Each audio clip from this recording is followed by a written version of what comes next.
Binigyan ng Distinguished Aviation Cross ang mga nasawing piloto ng Philippine Air Force na sina Major Jude Salangoy at First Lieutenant AJ Dadulia nang dumating sa Villamor Air Base sa Pasay City nitong Sabado, March 8 mula sa Cagayan de Oro.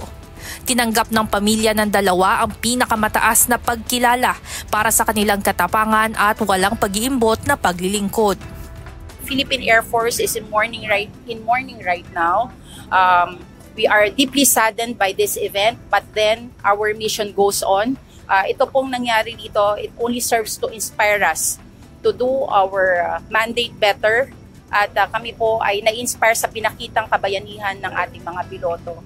And I hope the whole nation will join us in giving honor to the bravery and to the heroism of our fallen pilots.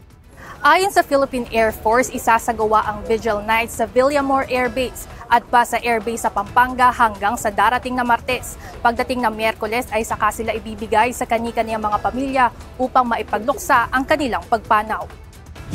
Samantala, patuloy naman ang isinasagawang investigasyon sa headquarters, pati na rin sa pinangyarihan ng insidente o crash site sa Mount Kalatungan sa Bukidnon. Dagdag pa ng Philippine Air Force, nagbigay na rin ng direktiba ang Pangulo na siyasatin ang nangyaring aksidente.